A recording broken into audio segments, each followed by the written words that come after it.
Bien, a las 11:41 de la mañana arrancamos nuestro blog entonces Más Salud. Vamos a hablar de un tema importantísimo porque hoy precisamente se celebra el Día Mundial del Alzheimer, así que estamos aquí en los estudios con el doctor David Lira para que nos pueda explicar más detalles sobre esta enfermedad. ¿Cómo está, doctor Lira? Buenos días. Buenos días. Coméntenos, por supuesto, como siempre comenzamos, ¿no? Con la definición, por favor. ¿Qué es el Alzheimer? Bien, el Alzheimer es una enfermedad neurodegenerativa, es decir, es una enfermedad que comienza poco a poco y va progresivamente dañando el cerebro.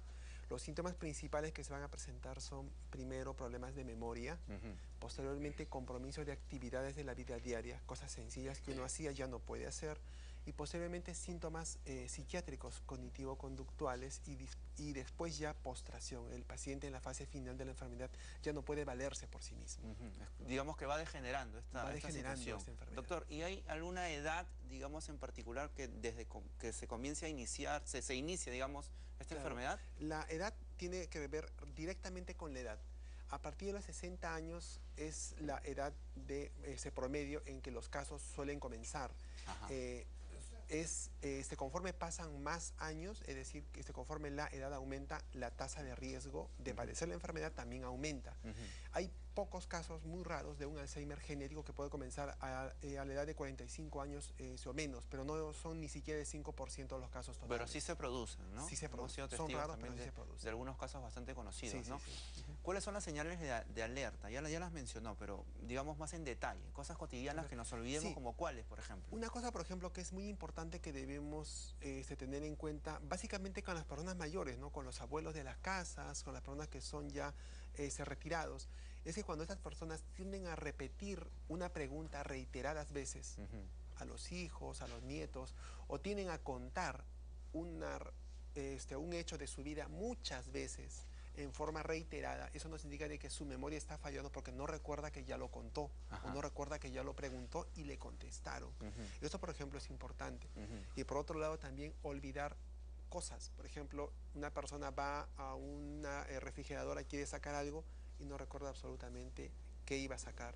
Se va, regresa, vuelve a recordar y le vuelve a pasar. O dónde dejamos las cosas. Claro, de repente algo tan simple como una llave. ¿Dónde está? ¿Dónde la dejé? Cuando esto ocurre, muy de vez en cuando, puede ser una confusión porque uno está muy ocupado haciendo cosas, pero cuando ocurre muy seguido es que hay que preocuparse. Correcto. O de repente también colocar cosas en sitios donde no corresponden. Eso también podría ser una pero eso alerta, ya pasa, ¿no? Ya cuando la enfermedad ya ha avanzado mucho. Hay pacientes, por ejemplo, con Alzheimer ya en fase moderada que pueden dejar los zapatos en vez de su lugar para guardar zapatos en la refrigeradora, o pueden colocar un plato en el dormitorio, es decir, en lugares inadecuados, pero ya pasa ya cuando la enfermedad ya progresó más. Doctor, ¿y esto es irreversible? ¿No hay forma, Sí, lamentablemente hasta ahora no se conoce en detalle cuál es la causa que lo origina, por lo tanto no se puede llegar a detener.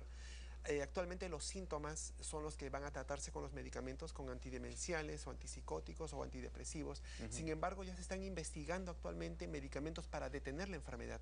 Son los medicamentos que se están investigando como antiamieloides, que lo que buscan es modular la respuesta inmunitaria del cuerpo humano y de esta manera que la enfermedad ya no avance. Y además, digamos, de estos medicamentos, ¿qué otras cosas podemos hacer, digamos, para mitigar el avance, ¿no? o el efecto de esto? Cuando la enfermedad ya se instaló, además de tratamiento medicamentoso, que es lo que estamos comentando, lo que se puede hacer son medidas generales.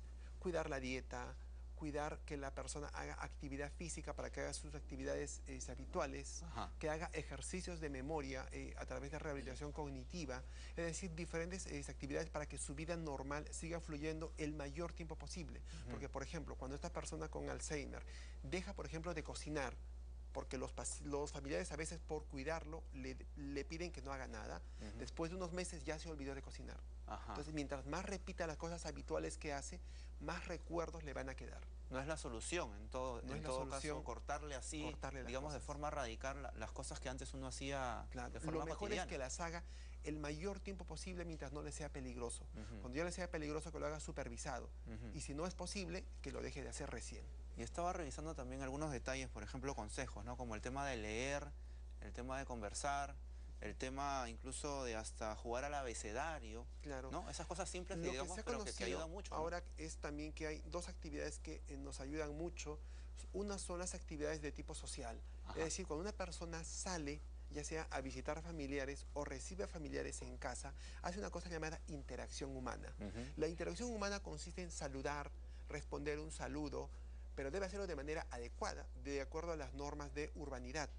Esto también obliga a que la persona sepa con quién está hablando, con quién va a conversar. Entonces, estos intercambios permiten que la memoria se estimule y retrasa la progresión de la enfermedad. También la realización de juegos de mesa.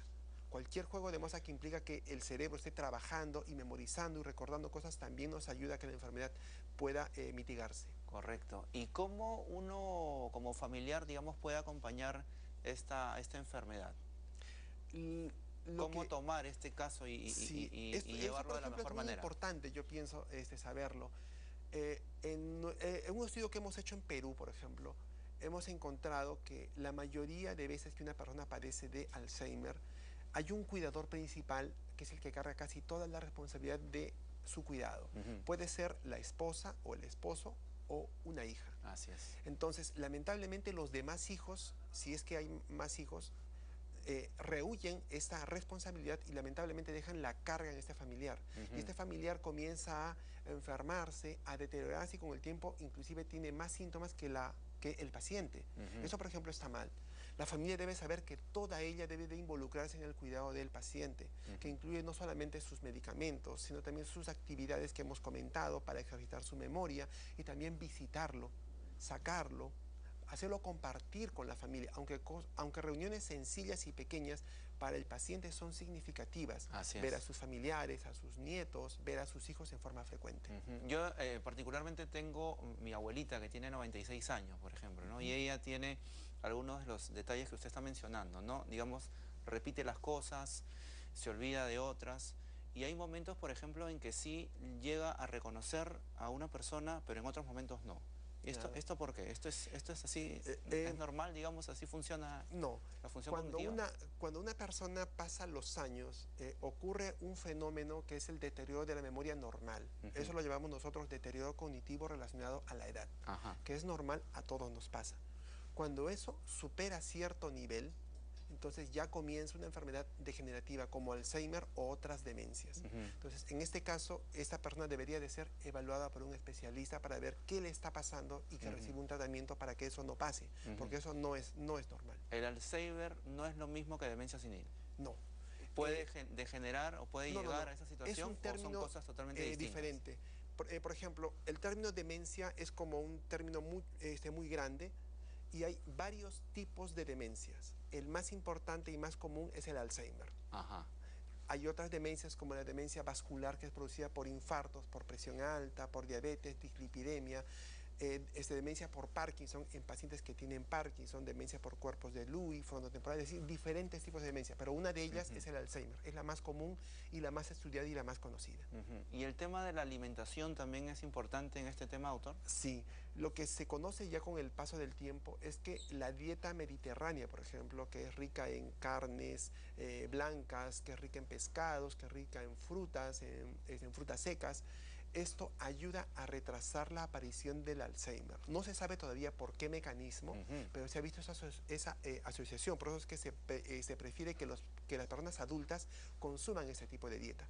Las personas que ya tienen Alzheimer sí deben evitar que se manifiesten o se agraven enfermedades crónicas como la diabetes y la hipertensión. Es decir, restringir el azúcar, restringir la sal, porque el aumento de la hipertensión y de la diabetes agrava el Alzheimer con el tiempo, porque produce microinfartos y eso aumenta los síntomas. Correcto. Y el tema, por ejemplo, del alcohol o del tabaco, ¿eso también, digamos, daña a estas personas? ¿Se debe evitar el consumo? Lo que se ha visto, por ejemplo, es que las personas que tienen consumo alto de alcohol pueden tener más riesgo de padecer Alzheimer, porque pueden desencadenar déficit de vitamina B12 y pueden desencadenar también microinfartos. El tabaco también se relaciona con hipertensión y con microinfartos. Sin embargo, el consumo, por ejemplo, de vino en cantidades leves, 1 o 2 copas máximo al día, sí se ha relacionado con disminución de la tasa de Alzheimer. Entonces, eso sí es como protector, porque también es protector de la salud cardiovascular. Correcto. Importante todos estos datos que nos está mencionando. En el tema estadístico, por ejemplo, ¿se tiene conocimiento aquí en nuestro país cómo ha ido yendo esta situación? ¿Hay más casos, digamos, en los últimos años de esta enfermedad en comparación de otras décadas, por ejemplo? Sí, lo que se sabe es que con la esperanza de vida que está aumentando en el Perú, las personas cada vez viven más. Lamentablemente, como no se han cuidado en sus años previos, en los años de vida previos cuando eran jóvenes o eran adultos, pues hacen más enfermedad de Alzheimer o otras demencias. Ajá. Entonces, el número de pacientes está aumentando y la sociedad no está preparada para eso. Justamente por eso estamos nosotros empeñados en educar a la población para que puedan saber cómo reconocer la enfermedad precozmente, porque es cuando se puede hacer más beneficios para el paciente, y cómo prevenirla a largo plazo cuando uno es joven, que también es muy importante. Que la persona no se haya cuidado, pero también, digamos, los cambios que se han experimentado en los últimos años también, digamos, de mayor competitividad, más horas de trabajo, el estrés, en fin, eso también imagino que contribuye, por llamarlo de alguna forma, a este tema, ¿no? Claro que sí. Lo que se sabe, por ejemplo, es que el estrés que está llevándose a cabo en las ciudades está aumentando, por ejemplo, la tasa de enfermedades de tipo neuropsiquiátrico. La tasa de depresión está aumentando, la tasa de enfermedades de ansiedad está aumentando, y esto lamentablemente aumenta las tasas de hipertensión, y eso a largo plazo puede aumentar también las tasas de demencia. Entonces, una cosa importante es mantener la salud cuando uno es joven. Una cosa que le decimos nosotros a los pacientes jóvenes, hablamos jóvenes de 20, 30, 40 años, es que coman sano, hagan deporte, duerman bien. Esto, por ejemplo, es lo que se conoce que a largo plazo protege su cerebro para que su riesgo de hacer Alzheimer sea bajo. Ese es el ABC, digamos. Es el ABC. Lo básico, si lo hacen mal, cuidarse a los 60 años, cuando uno ya se jubila, o a los 65 años, es muy tarde. Uno tiene que cuidarse desde joven. Dormir poco es perjudicial también. Es perjudicial, es muy perjudicial. Ya se ha probado ya que la tasa de envejecimiento, por ejemplo, tanto cerebral, tanto como del sistema inmune, es mayor en personas que duermen menos de las horas recomendadas para su edad. Un adulto, por ejemplo, de 30 o de 40 años debe dormir 8 horas en promedio. Como mínimo. Como mínimo. Si duerme menos, su tasa de riesgo de padecer enfermedades crónicas a largo plazo aumenta. Su riesgo de mortalidad aumenta.